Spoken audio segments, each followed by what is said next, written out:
여러분 안녕하세요. 영화의 2주차 강의를 시작하겠습니다.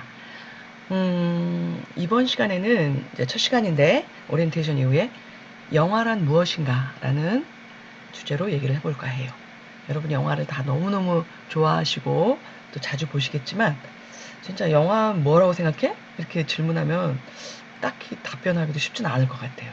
이런 거를 우리는 조금 그래도 교양 수업에서 체계적으로 한번 배워보면 어떨까 생각합니다. 자, 여기 지금 몇 가지가 있죠? 하나, 둘, 셋, 넷, 다섯. 5가지로 영화에 대한 정의를 내려보고 있습니다. 첫째, 영화는 부가가치가 높은 문화상품이다. 여러분 아시죠? 최근에 기생충이란 영화 난리 났죠? 전 세계적으로. 전 세계에서 가장 예술적으로 높은 평가를 받는 영화를 바로 선정한다고도 볼 수 있는 예술 영화를 주로 상영하는 국제 영화 중에 대표적인 칸느 영화제에서도 그랑프리 탔고, 또 전 세계 영화 시장을 대다수를 지배하는 바로 영화의 강자, 제왕이라고도 할 수 있는 할리우드 영화를 대표하는 또 아카데미에서도 상을 받으면서 전 세계 시장을 깜짝 놀라게 했죠. 즉 공존하기 어려울 것 같은 두 영화상을 동시에 거머쥐었고 전 세계에서 흥행에도 엄청 성공했어요. 여러분 기생충이란 영화 한 편이 전 세계에서 벌어들인 돈이 얼마인 줄 아세요? 현재까지 무려 2천억이 넘을게요. 2천억. 사실 2천억 하면 우리가 좀 감이 안 오죠. 1조 하면 엄청 큰 돈이죠. 1조. 1조의 5분의 1이에요. 즉 0.2조란 말이에요. 영화 한 편으로. 그래서 물론 모든 영화가 이렇게 될 수는 없죠. 하지만 영화는 영화 산업 자체는 벤처 산업이고요. 왜? 잘 되면 대박, 안 되면 쪽박이거든요. 그래서 영화는 잘 될 경우에는 이렇게 투여된 돈의 수십 배, 심지어 수백 배를 벌 수 있는 엄청난 대박을 낳을 수 있는 그 벤처 산업이기 때문에 그 부가가치가 아주 높은 문화 상품이죠. 네. 두 번째는 또 가장 대중적인 오락거리예요. 여러분 생각해 보세요. 극장 자주 가시죠? 요즘은 저 코로나 때문에 극장에 너무 관객 수가 줄어서 문제인데 보통 가면 싸면 7,000원에서 비싸면 뭐 10,000원, 12,000원 주고 영화를 봐요. 근데 이게 사실은 우리가 2시간을 투자해서 영화를 보는데 2시간을 즐기는 비용치고 절대 비싼 편이 아니에요. 예를 들면 클래식 음악 연주회 뭐 연극을 한 편 보는 거, 뮤지컬 한 편 보는 거랑 비교를 해보세요. 심지어 그러면 안 되는데 뭐 어둠의 경로라든지 아니면 IPTV에서 아주 옛날 영화 이런 거 볼 때는 무료나 500원짜리도 있잖아요. 이렇게 따지면 영화는 가장 적은 돈으로 즐길 수 있는 오락거리예요. 가장 파퓰러하고 가장 싸구려 오락거리를 볼 수도 있죠. 영화는 태어날 때부터 지금까지 계속 그래왔어요. 셋째, 영화는 또 무엇보다 논쟁적인 예술이에요. 여러분 생각해 보세요.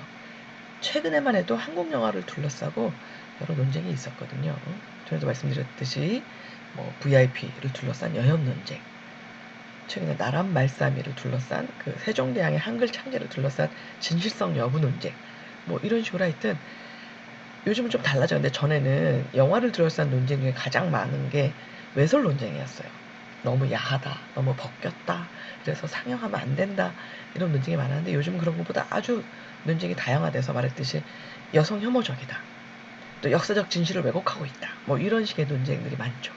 그래서 영화는 항상 이런 논쟁을 불러일으키고 논쟁의 대상이 되는 예술이기도 하죠. 그 다음에 커뮤니케이션의 도구예요. 이건 어디서 가장 잘 볼 수 있냐. 요즘 한국 영화를 보면 1년에 최소 서너 편, 많을 땐 5편에 1,000만 영화가 나와요. 즉, 한 편의 영화를 1,000만 명이 넘는 관객이 본다. 다른 말로 하면 같은 문화적 경험을 인구의 5분의 1이 한다는 얘기예요. 이건 엄청난 현상이거든요. 예를 들면 뭐랑 비슷하냐면 월드컵 경기를 전 국민이 관람하는 거랑 비슷하다. 또는 올림픽 경기를 보는 거, 뭐 선거에 온 국민이 성인들이 참여한다? 투표하기 위해서 이런 거랑 비슷한 식으로 굉장한 경험이에요. 그러면 1,000만 명이 그 같은 영화를 보고 나서 서로 또 대화를 할 거 아니에요. 그 영화 나는 좋다, 나쁘다, 어떤 캐릭터가 마음에 든다, 어떤 부분은 마음에 안 든다, 영화가 뭐 이런 식으로 또 그 영화가 역사적인 부분을 잘 반영했다, 반영하지 않았다, 뭐 이런 식으로 하여튼 그 영화를 둘러싸고 수많은 대화와 논쟁과 담론이 일어나요. 그래서 바로 그 영화라는 하나의 텍스트를 갖고 토론이나 대화가 이루어지는 현상이 벌어지기 때문에 영화가 훌륭한 커뮤니케이션의 도구가 될 수 있다는 거죠. 마지막으로 영화는 또 역사적, 사회적으로 아주 중요한 문화적으로 텍스트예요. 하나 예를 들어볼까요?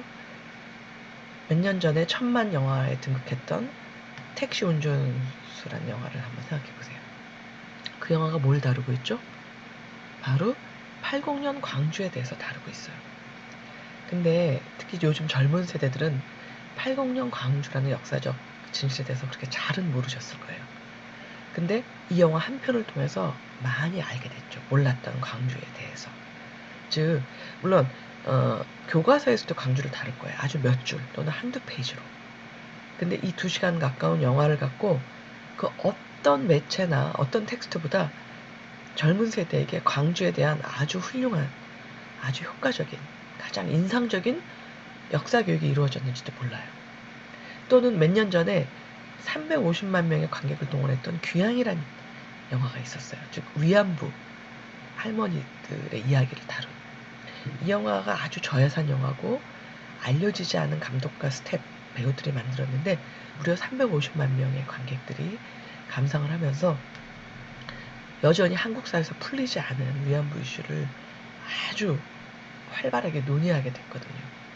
이런 식으로 영화는 단순히 오락을 넘어서서 때로는 그 한 편으로 인해서 많은 논란, 역사나 사회적 이슈, 예를 들면 위안부나 택시 운전수 같은 경우는 역사적 이슈겠죠. 진실이나. 사회적으로는 예를 들면 몇 년 전에 도안이라는 또 영화 있었잖아요. 장애 아동들을 그 장애 학교, 특수학교에 선생님이나 직원들이 오랫동안 성추행, 성폭력한 사건들이 은폐됐었고 이것이 이제 드러나는 그런 과정을 다룬 영화인데 이게 영화로 만들어지면서 많은 국민들의 공분을 낳았어요. 엄청난 분노. 그리고 여론을 형성하면서 심지어 도가니법이라고 불리는 즉 장애 아동을 대상으로 한 성폭력은 더 가중 처벌을 해야 된다는 이런 법을 만들기도 했습니다. 이런 식으로요. 그래서 어떤 영화들은 그냥 영화를 떠나서 그게 이런 식으로 문화적, 사회적, 역사적으로 아주 중요한 역할을 하는 텍스트, 그 사건들을 반영하거나 사건들을 드러내거나 그 사건에 대한 많은 논의를 불러일으키는 텍스트 역할을 하기도 한다는 거죠. 자, 그럼 또 다른 측면으로 한번 영화를 무엇인가 살펴볼게요. 자, 이것도 흥미로우실 거예요. 자, 우리는 한국말로 그냥 영화 보러 갈래? 어제 본 영화 재밌었어? 뭐, 넌 어떤 종류 영화 좋아해? 이렇게 영화 하나예요. 근데 보세요. 영어로는 같은 뜻인 영화가 3개나 있어요. 필름, 무비, 시네마. 근데 왜 영화랑 같은 이름을 가진 단어가 3개나 있을까? 이런 의문점이 들 수 있잖아요. 그래서 오늘은 그 3단어를 갖고 바로 영화의 다른 측면을 지칭해 보려고요. 실제로 이 단어는 같은 영화를 뜻하지만 조금씩은 다른 측면을 나타내기도 하거든요. 자, 첫 번째 필름. 영화가 갖는 기술적, 물질적 측면과 연관된다. 왜? 필름이란 말 자체가 그렇잖아요. 필름이 뭐야? 원래는 셀룰로이드로 만들어진 하나의 물질을 나타냈어요. 그래서 주로 사진 찍을 때 쓰는 재료잖아요. 그런데 이게 사진을 넘어서서 영화의 또 재료가 됐고 이제는 그냥 영화라는 일반 명사가 되다시피 했어요. 하지만 영화는 다른 어떤 예술보다도 이런 테크놀로지, 기술이나 또는 기자재, 도구 이런 것의 도움이 없이는 이루어질 수 없어요. 예를 들면은 소설 같은 경우는 종이하고 펜만 있어도 물론 요즘 컴퓨터로 주로 쓰시지만 작가들이 소설을 쓸 수 있지만 또 그림도 캔버스와 붓과 물감만 있으면 되지만 영화는 그렇게 간단하지 않아요. 엄청난 작게는 몇억, 많게는 몇십억, 몇천억의 몇백억의 돈을 들여서 수많은 기계 장비와 수많은 인력과 엄청 고도의 기술을 동원해야 영화를 만들 수 있거든요. 바로 영화의 그런 측면을 나타내는 거예요. 그래서 영화는 필름이라고 부를 때는 그 존재 형태. 자, 필름이라는 걸로 찍어서 영상기에 걸어서 또 영상을 시켜 우리가 볼 수 있다. 그래서 이거는 하나의 소통의 기반이 되죠. 영상기에 걸어서 촬영을 촤르륵 해야 수십 명, 수백 명, 수천 명이 동시에 볼 수 있는 현상이 되는 거죠. 그리고 또 필름에서 영화가 나왔다는 건 뭐야? 아까 말했듯이 사진에서 출발해서 거기에 움직임을 입힌 게, 더한 게 영화라는 측면을 나타내 주는 거죠.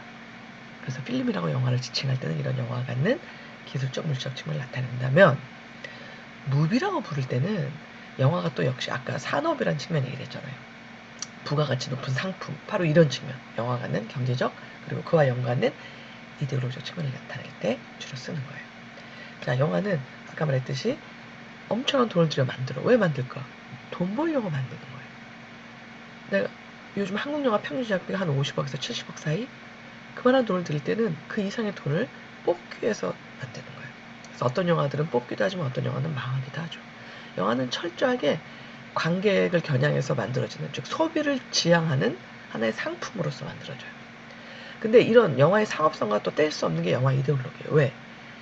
상업성, 즉 되도록 많은 관객이 봐야 되잖아요. 그러려면 영화는 대체로 보수지향적일 수밖에 없어요. 너무 과격하고 너무 실험적이고 너무 급진적 이데올로기를 담고 있으면 사람들이 거부감을 갖거든. 그래서 대부분 보세요. 블록버스터 영화들이 지향하는 가치, 가족주의라든지 애국심, 민족주의, 휴머니즘, 인간들의 사랑, 이런 아주 누구나 공감하고 인정할 수 있는 보편적 가치잖아요. 그래서 이런 식으로 영화는 많은 돈을 들여 만들고 그만큼 많은 사람을 불러 모아서 보게 해야 되기 때문에 소수만이 긍정하거나 인정할 수 있는 가치나 이데올로기는 안 돼요. 되도록 보편적, 좋게 말하면 보편적이고 나쁘게 말하면 조금 보수적인 이데올로기나 가치관을 지향하고 전제를 하죠. 그리고 또 영화는 현실을 속이는 측면이 있어요. 사실 영화는 현실이 아니야. 하지만 현실인 척해요. 그 대표적인 게 헐리우드 영화죠. 그거를 impression of reality라고 불러요. 리얼리티는 아닌데 리얼리티 같은 impression, 인상을 준다. 그래서 우리가 현실이 아니란 걸 알면서도 현실인 걸로 믿고 빠지는 거예요. 그래서 막 거기서 희노애락을 느끼고 막 울고 웃고 하잖아요. 현실이 아니면서 현실인 척하고 속여. 그런 속이는 것도 일종의 이데올로기잖아요. 그런 측면을 가리킬 때 영화를 무비라고 이름을 붙인다. 마지막으로는 영화는 또 역시 아까 칸느 영화제 얘기를 했잖아요. 예술 장르기도 해요. 그래서 칸느 세계 3대 영화제가 있죠. 나중에 나오겠지만 칸느, 베를린, 베니스. 이 소위 말하는 국제영화제들은 우리나라에도 많이 있죠. 부산영화제라든지. 국제영화제들은 주로 상업영화보다는 예술영화들을 전 세계에 발굴해서 알리고 소개하고 유통되게 해주는 거예요. 그래서 영화를 수입하는 사람 또는 극장을 운영하는 사람, 이런 많은 사람들이 국제영화제 가서 또 영화제를 하는 사람도 거기에 가장 먼저 소개된 영화들을 보고 그거를 수입하거나 또는 서로 컨택을 해가지고 이 영화를 한번 우리 영화제 뭐 개막자로 틀고 싶다라든지 이런 식으로 해서 그 영화를 소개하는 거거든요. 대표적인 게 예술 영화를 소개하고 유통시키는 그 가장 중요한 장이 국제영화제인데, 여기서 알 수 있는 것처럼 또 영화는 예술로서의 측면이 분명히 있어요. 그런 예술로서의 영화를 가리킬 때 시네마라는 이름을 쓰는 거예요. 그건 어디서 알 수 있냐? 우리가 나중에 또 볼 텐데 예술 영화 전용 상영관이라고 있거든요. 여러분이 주로 가서 영화를 보는 극장, 멀티플렉스라고 부르죠. 뭐 CGV, 롯데시네마, 메가박스 이런 데는 주로 상업영화를 틀죠. 근데 그런 상업영화를 틀어서 잘 보기 힘든 뭐 다큐멘터리라든지 예술영화, 헐리우드 고전영화 이런 영화들을 주로 트는 데가 시네마테크라고 불러요. 다른 말로 하면 예술영화 전용 상영관이죠. 예. 그런 예술영화 전용 상영관을 시네마테크라고 부르는 데서 알 수 있는 것처럼 영화의 예술적 측면을 나타낼 때는 시네마라는 이름을 쓴다. 고요. 지금 바로 설명한 것처럼 이게 전 세계에서 가장 최초로 등장한 예술영화 전용관 시네마테크가 바로 프랑스 파리에서 처음 등장했어요. 그게 이름이 시네마테크 프랑세즈예요. 그 간판을 보여주고요. 우리나라 최초의 시네마테크는 바로 부산이었어요. 지금 문을 닫았는데 안타깝게도 저기 해운대 가면 수영만의 요트 경기장이 있거든요. 거기에 있었어요. 몇 년 전에 영화의 전당이 생기면서 그 안으로 들어가면서 이거는 문을 닫았어요. 이외에도 부산에 다 있었는데 대연동에 국도 가람예술관이라는 예술영화 전용관이 있었고, 또 저기 시내 국제시장 근처에 가면 대청동이라고 있는데 대청동에 가면 아트 앤 시어터라는 데가 있었어요. 근데 이 세 개는 전부 다 현재는 문을 닫았습니다. 예. 하여튼 세계 최초의 또 한국 최초로 부산에 존재했던 시네마테크들을 보여주고요. 이건 아까 설명한 대로 바로 세계 3대 국제영화제. 자, 제일 위에 있는 게 베니스 국제영화제. 베니스의 상징은 사자예요. 그래서 금사자상, 그랑프리가 뭐 은사자상 이렇게 얘기를 한다면, 오른쪽에 있는 게 바로 베를린 국제영화제예요. 얼마 전에 폐막했죠. 2월에 열리거든요. 그래서 2월 말에 끝났는데, 베를린의 상징은 곰이에요. 그래서 그랑프리를 금곰상, 은곰상 이렇게 하죠. 자, 이 왼쪽 밑에 있는 게 바로 세계 최고의 권위를 가진 기생충이 바로 얼마 전에 그랑프리를 탄 깐느 국제영화제예요. 깐느의 상징은 이 종려나무예요. 깐느가 그 바닷가 휴양지 있잖아요. 종려나무가 많이 있거든요. 아마 그래서 그런 것 같아요. 그래서 그랑프리를 황금 종려상 이렇게 부르죠. 그거를 기생충이 탄 거죠. 최고의 권위를 갖고 있고, 가장 오래된 국제영화제는 베니스고요. 자, 그 다음에는 그 100년을 좀 넘긴 그 영화사를 간략하게 살펴볼 거예요. 우리가 다음 시간부터는 영화사를 조금 더 자세하게 볼 거거든요. 근데 그 전에 100년 정도 영화사를 그냥 몇 단계로 나눠서만 간략하게 볼 거예요. 영화가 태어나기 전에 가장 영화에 큰 영향을 끼친 건 세 가지예요. 그 시대가 빅토리아 시대였는데 그때 멜로드라마란 연극이 있었어요. 그 연극에서 무대를 장치하는 많은 것들, 어떻게 조명을 쓰고 세트를 어떻게 하고 인물들은 어떻게 움직이고 이런 거 있잖아. 분장을 어떻게 하고 이런 게 영화에 많은 영향을 줬고, 당연히 사진이 없으면 영화를 찍을 동영상 카메라도 있을 수 없었어요. 근데 영상기술, 아무리 영화를 찍어도 그 필름을 영상기에 걸어서 사용하지 않으면 영화는 만들어지지 않거든요. 그래서 영화는 1890년에 처음 태어나요. 처음에 태어나서 영화는 지금처럼 여러분이 영화를 보러 돈을 내고 극장을 가잖아요. 그렇지 않았어요. 영화는 아주 짧았고 조야했어. 유치했단 말이에요. 뭐 50초, 1분, 2분 이런 거였기 때문에 그것만을 보러 사람들이 돈을 주러 가지 않았어요. 그러면 어떻게 했냐?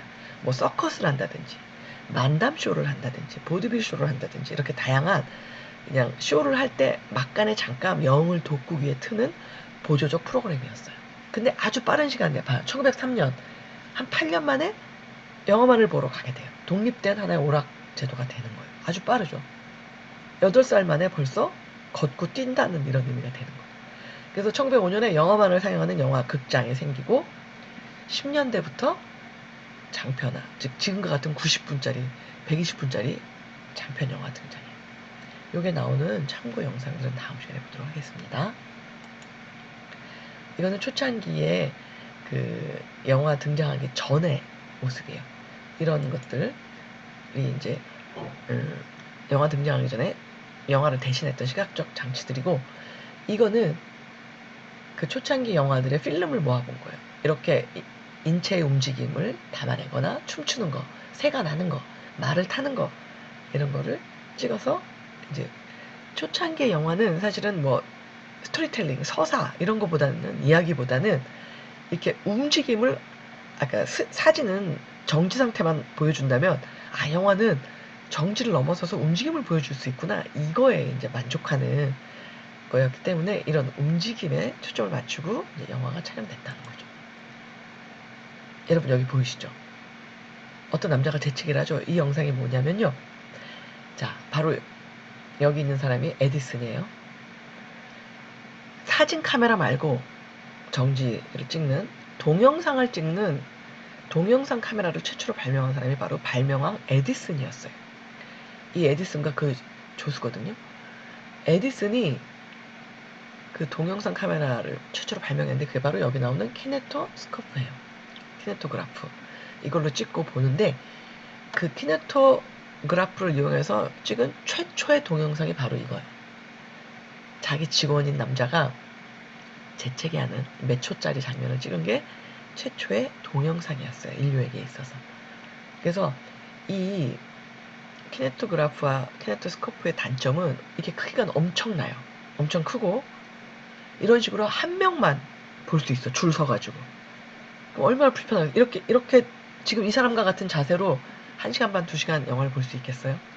그래서 이 키네토스코프가 영화사에 시작이 되지 못한 거예요. 이 상태로는 지금처럼 영화가 발전할 수 없었으니까. 그래서 에디슨은 그냥 최초의 동영상 카메라를 만든 사람으로만 남았고 영화의 아버지가 되지 못했어요. 영화의 아버지는 누구냐?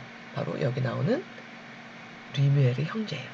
프랑스의 아주 갑부였는데 큰 공장을 가진 미국에 여행 갔다가 에디슨이 발명한 키네토스코프를 보고 반한 거예요. 그거를 사갖고 왔어. 그래서 자기들이 개량을 스스로 해가지고 이 카메라와 영상기를 분리해서 영상가 편하게. 아까 말한 것처럼 키네토스코프는 이렇게 들여다보면서 한 사람씩 불편했잖아요. 그래서 지금의 영화처럼 될 수 없었다면 이 사람들은 카메라와 영상을 분리해서 지금처럼 영상기를 돌려가지고 수백 명, 수천 명이 동시에 볼 수 있는 시스템을 만든 거죠. 그래서 초창기에 아주 짧은 단편 영화들을 만들었는데 그 중에 하나가 바로 열차의 도착.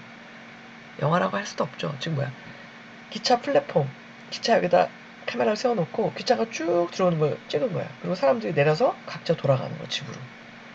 하지만 당시에는 이게 센세이션이었죠. 왜? 영화를 처음 본 사람들은 기차가 영화 화면에서 다가올 때 자기한테 진짜 오는 줄 알고 놀래서 자리에서 뛰어 일어났다는 거예요. 기차랑 자기랑 부딪히는 줄 알고 영화라는 경험을 처음 했으니까. 뭐 이런 에피소드가 있는데요. 이게 르메리 형제와 그들이 처음 개발한 시네마토그라프와 그걸로 찍은 최초의 영화들입니다. 이거는 초창기에 영화를 떴던 극장이에요. 어마어마하죠. 이거는 미국이긴 한데 그래서 아마 여러분 그거 아시나 모르겠어요. 여러분 아마 할머니, 할아버지 세대 분들은 우리는 영화 보러 간다 그러잖아요. 그분들은 아마 극장 구경 간다 그렇게 말씀하실걸요. 영화 보러 간다 안 하고. 그 당시에는 이 극장 자체가 어마어마했고 당시 대중들한테 엄청난 볼거리, 화려한. 그래서 영화도 보러 가지만 극장 구경도 진짜 가는 거였어요. 그래서 극장 구경 가자. 영화도 보고 극장 구경도 하고 이렇게 되는 거죠. 그런 말에서 알 수 있는 것처럼 초창기 극장은 이런 식으로 엄청나게 화려했어요. 화려함이 아주 극에 달했었죠. 진짜 극장 구경한다는 말이 나올 정도로 그걸 보여주고 있고요. 1913년, 27년에는 무성영화 시대예요. 여러분 본 적이나 모르겠지만 말은 안 나오고 그냥 음악 연주만 나오죠. 그런데 아이러니하게도 이 사운드, 대사나 이 음악이 안 나오는 무성영화 시대에 오히려 여기 나온 것처럼 영화의 고전적 문법 습을 통해 미학적 수준이 격상됐다. 다른 말로 하면 영화사에서 미학적으로 수준이 아주 높은 영화들이 이때 대량으로 나왔어요. 오히려 사운드를 안 쓰고 이미지만으로 뭔가를 표현하라고 해서 그러지 않을까 이렇게 짐작될 수 있는데 우리가 나중에 영화사를 좀 자세히 볼 거예요.